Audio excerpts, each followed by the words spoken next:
أعوذ بالله من الشيطان الرجيم. بسم الله الرحمن الرحيم. ولقد أوحينا إلى موسى أن أسري بعبادي فاضرب لهم طريقا في البحر يبسا لا تخاف دركا ولا تخشى فأتبعهم فرعون بجنوده فغشيهم من اليم ما غشيهم وأضل فرعون قومه وما هدى. يا بني إسرائيل قد أنجيناكم من عدوكم وواعدناكم جانب الطور الأيمن ونزلنا عليكم المن والسلوى. كلوا من طيبات ما رزقناكم ولا تطغوا فيه فيحل عليكم غضبي ومن يحلل عليه غضبي فقد هوى. وإني لغفار لمن تاب وآمن وعمل صالحا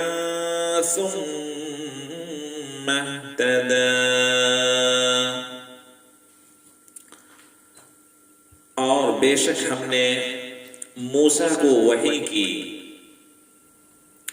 جبکہ فرعون معجزات دیکھ کر راہ پر نہ آیا اور نصیحت حاصل نہ کر سکا اور بنی اسرائیل پر ظلم و ستم اور زیادہ کرنے لگا کہ راتوں رات میرے بندوں کو لے چل، یعنی مصر سے، اور جب دریا کے کنارے پہنچے اور فرعونی لشکر پیچھے سے آئے تو اندیشہ نہ کر. فَاضْرِبْ لَهُمْ طَرِيقًا فِي الْبَحْرِ يَبَسًا، اور ان کے لیے دریا میں سوکھا راستہ نکال دے، اپنا عصا مار کر، اپنی لاٹھی مار کر.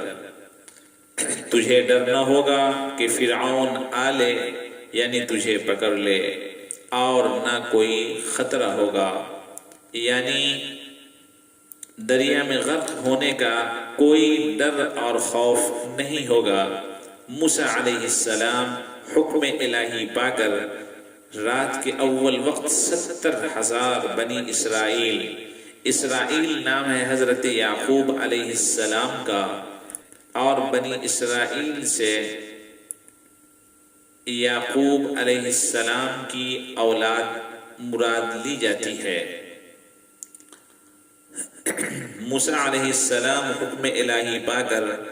رات کے اول وقت 70,000 بنی اسرائیل کو ساتھ لے کر مصر سے روانہ ہو گئے. فَأَتْبَعُهُمْ فِرْعَوْنُ بِجُنُودِهِ فَغَشِيَهُمْ مِنَ الْيَمِّ مَا غَشِيَهُمْ، تو ان کے پیچھے فرعون اپنے لشکر لے کر چل پڑا، جن میں 6 لاکھ قبطی تھے، یعنی فرعون کے ماننے والے اس وقت 6 لاکھ قبطی ان کے ساتھ تھے، جو حضرت موسیٰ علیہ السلام کو پکڑنے کے لیے، ان کو پریشان کرنے کے لیے، بنی اسرائیل کو عذاب میں مبتلا کرنے کے لیے پیچھے پیچھے ہو لیے. تو انہیں دریا نے ڈھانپ لیا، جیسا ڈھانپ لیا، یعنی وہ سب کے سب غرق ہو گئے اور پانی ان کے سروں سے اونچا ہو گیا. اور فرعون نے اپنی قوم کو گمراہ کیا اور ان کو راہ نہ دکھائی. اس کے بعد اللہ تبارک و تعالی نے اپنے اور احسان کا ذکر کیا اور فرمایا: اے بنی اسرائیل، بے شک ہم نے تم کو تمہارے دشمن یعنی فرعون اور اس کی قوم سے نجات دی، اور تمہیں طور کی دہنی طرف کا وعدہ دیا کہ ہم موسیٰ علیہ السلام کو وہاں توریت عطا فرمائیں گے جس پر عمل کیا جائے، اور تم پر من اور سلوہ اتارا وادی تیہ میں، اور فرمایا کھاؤ جو پاک چیزیں ہم نے تمہیں روزی دی، اور اس میں زیادتی نہ کرو، ناشکری اور کفران نعمت کر کے، اور ان نعمتوں کو معاصی اور گناہوں میں خرچ کر کے، یا ایک دوسرے پر ظلم کر کے، کہ تم پر میرا غضب اترے، اور جس پر میرا غضب اترا بے شک وہ گرا، یعنی جہنم میں، اور ہلاک و برباد ہو گیا۔ اور بے شک میں بہت بخشنے والا ہوں اسے جس نے توبہ کی شرک سے، اور ایمان لایا اور اچھا کام کیا، پھر ہدایت پر رہا آخری وقت تک۔ وَمَا أَعْجَلَكَ عَنْ قَوْمِكَ يَا مُوسَى قَالَ هُمْ أُولَئِكَ عَلَىٰ أَثَرِي وَعَجِلْتُ إِلَيْكَ رَبِّ لِتَرْضَىٰ۔ اور تو نے اپنی قوم سے کیوں جلدی کی اے موسیٰ؟ حضرت موسیٰ علیہ السلام جب اپنی قوم میں سے 70 آدمیوں کو سلیکٹ کر کے، منتخب کر کے توریت لینے طور پر تشریف لے گئے، پھر کلام پروردگار کے شوق میں ان سے آگے بڑھ گئے، انہیں پیچھے چھوڑ دیا اور فرما دیا کہ میرے پیچھے پیچھے چلے آؤ۔ اس پر اللہ تبارک و تعالی نے فرمایا وَمَا أَعْجَلَكَ، تو حضرت موسیٰ علیہ السلام نے عرض کی کہ وہ یہ ہیں میرے پیچھے، یعنی وہ میرے پیچھے آ رہے ہیں، اور اے میرے رب تیری طرف میں جلدی کر کے حاضر ہوا تاکہ آپ راضی ہو جائیں، یعنی تیری رضا اور زیادہ ہو۔ یہاں اس سے ایک مسئلہ اجتہاد کا معلوم ہوتا ہے، اجتہاد کے جواز کا ثبوت ملتا ہے۔ قال فإنا قد فتنا قومك من بعدك وأضلهم السامرين فرجع موسى إلى قومه غضبان أسفا قال يا قوم ألم يعدكم ربكم وعدا حسنا أفطال عليكم العهد أم أردتم أن يحل عليكم غضب من ربكم فأخلفتم موعدي۔ فرمایا تو ہم نے تیرے آنے کے بعد تیری قوم کو، جنہیں آپ نے حضرت ہارون علیہ السلام کے ساتھ چھوڑا ہے، بلا میں ڈالا، آزمائش میں، امتحان میں، فتنے میں ڈالا، اور انہیں ساموری نے گمراہ کر دیا، گوسالہ پرستی کی دعوت دے کر۔ اس آیت میں اضلال یعنی گمراہ کرنے کی نسبت ساموری کی طرف فرمائی گئی، کیونکہ وہ اس کا سبب و باعث ہوا۔ اس سے ثابت ہوا کہ کسی چیز کو سبب کی طرف نسبت کرنا جائز ہے۔ اسی طرح کہہ سکتے ہیں ماں باپ نے پرورش کی، دینی پیشواؤں نے ہدایت کی، بزرگوں نے بلا دفع کی۔ مفسرین نے فرمایا ہے کہ امور ظاہر میں منشا و سبب کی طرف منسوب کر دیے جاتے ہیں، اگرچہ حقیقت میں ان کا موجد اللہ تعالی ہے، اور قرآن کریم میں ایسی نسبتیں بکثرت وارد ہیں۔ تو موسیٰ اپنی قوم کی طرف پلٹا، 40 دن پورے کر کے توریت لے کر غصے میں بھرا افسوس کرتا ہوا ان کے حال پر کہا اے میری قوم، تم سے تمہارے رب نے اچھا وعدہ نہ کیا تھا کہ وہ تمہیں توریت عطا فرمائے گا جس میں ہدایت ہے، نور ہے، 1000 سورتیں ہیں، ہر سورت میں 1000 آیتیں ہیں۔ کیا تم پر مدت لمبی گزری یا تم نے چاہا کہ تم پر تمہارے رب کا غضب اترے تو تم نے میرا وعدہ خلاف کیا اور ایسا ناقص کام کیا کہ گوسالہ کو پوجنے لگے۔ تمہارا وعدہ تو مجھ سے یہ تھا کہ میرے حکم کی اطاعت کرو گے اور میرے دین پر قائم رہو گے۔ قالوا ما أخلفنا موعدك بملكنا ولكننا حملنا أوزارا من زينة القوم فقذفناها فكذلك ألقى السامري فأخرج لهم عجلا جسدا له خوار فقالوا هذا إلهكم وإله موسى فنسي أفلا يرون ألا يرجع إليهم قولا ولا يملك لهم ضرا ولا نفعا. بولے ہم نے آپ کا وعدہ اپنے اختیار سے خلاف نہ کیا لیکن ہم سے کچھ بوجھ اٹھوائے گئے اس قوم کے کہنے کے، یعنی قوم فرعون کے زیوروں کے جو بنی اسرائیل نے ان لوگوں سے عاریت کے طور پر مانگ لیے تھے، تو ہم نے انہیں ساموری کے حکم سے آگ میں ڈال دیا، پھر اسی طرح ساموری نے ڈالا ان زیوروں کو جو اس کے پاس تھے اور اس خاک یعنی مٹی کو جو حضرت جبریل علیہ السلام کے اسب کے قدم کے نیچے سے، گھوڑے کے قدم کے نیچے سے اس نے حاصل کی تھی، تو اس نے ان کے لیے ایک بچڑا نکالا بے جان کا دھڑ، گائے کی طرح بولتا، یہ بچڑا ساموری نے بنایا اور اس میں کچھ سوراخ اس طرح رکھے کہ جب ان میں ہوا داخل ہو تو اس سے بچڑے کی آواز کی طرح آواز پیدا ہو۔ ایک قول یہ بھی ہے کہ وہ اسب جبریل کی خاک زیر قدم ڈالنے سے زندہ ہو کر حضرت جبریل علیہ السلام کے گھوڑے کی خاک، مٹی جو گھوڑے کے قدم کے نیچے کی تھی، تو بولے ساموری اور اس کے متبعین یعنی فالوورز، یہ ہے تمہارا معبود اور موسیٰ کا معبود۔ موسیٰ تو بھول گئے،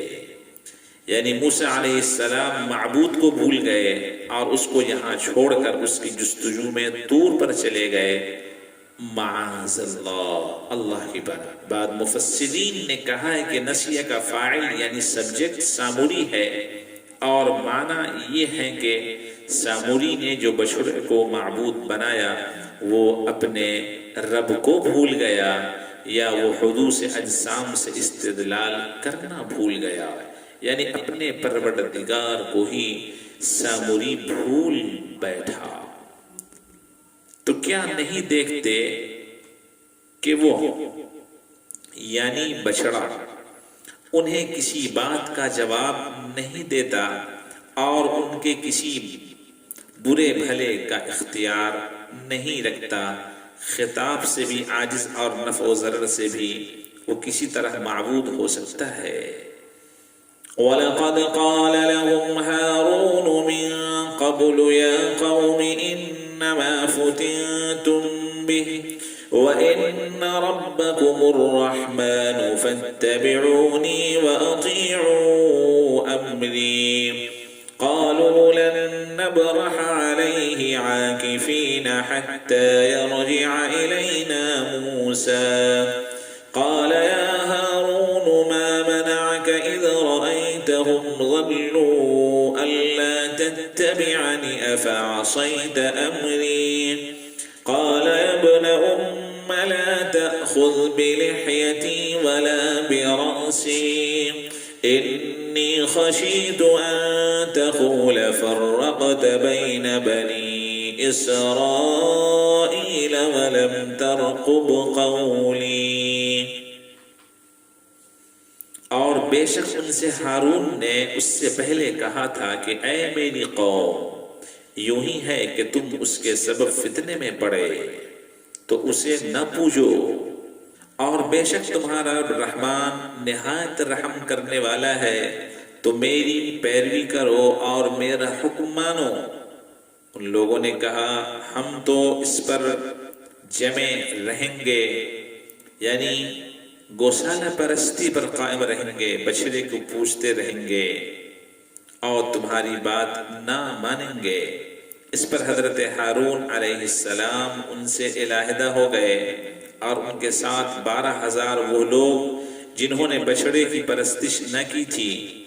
جب حضرت موسیٰ علیہ السلام واپس تشریف لائے تو آپ نے ان کے شور مچانے اور باجے بجانے کی آوازیں سنی جو بچڑے کے گرد ناچتے تھے۔ تب آپ نے اپنے 70 ہمراہیوں ساتھیوں سے فرمایا یہ فتنے کی آواز ہے۔ جب قریب پہنچے اور حضرت ہارون کو دیکھا تو غیرت دینی سے جو آپ کی سرشت تھی یعنی فطرت تھی، جوش میں آ کر ان کے سر کے بال داہنے ہاتھ میں اور داڑھی بائیں ہاتھ میں پکڑی اور یہ کہنے لگے جب تک ہمارے پاس موسیٰ لوٹ کے آئیں۔ موسیٰ علیہ السلام نے کہا اے ہارون، تمہیں کس بات نے روکا تھا جب تم نے انہیں گمراہ ہوتے دیکھا تھا کہ میرے پیچھے آتے اور مجھے خبر دے دیتے، یعنی جب انہوں نے تمہاری بات نہ مانی تھی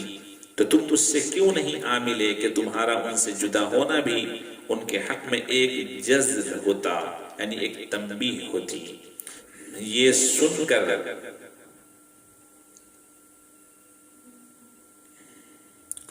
تو کیا تم نے میرا حکم نہ مانا؟ کہا اے میرے ماں جائے، میرے سگے بھائی، نہ میری داڑھی پکڑو اور نہ میرے سر کے بال۔ مجھے یہ ڈر ہوا کہ تم کہو گے تم نے بنی اسرائیل میں تفرقہ ڈال دیا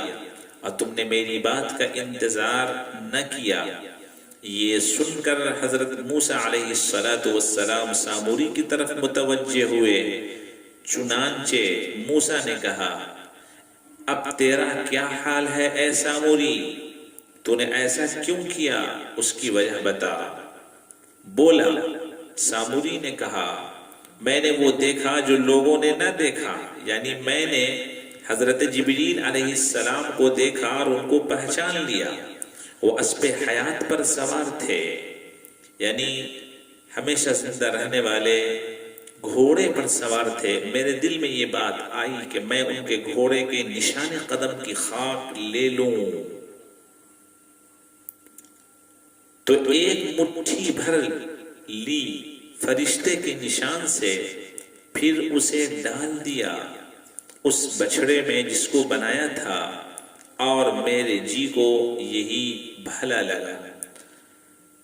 قال بصرت بما لم يبصروا به فقبضت قبضة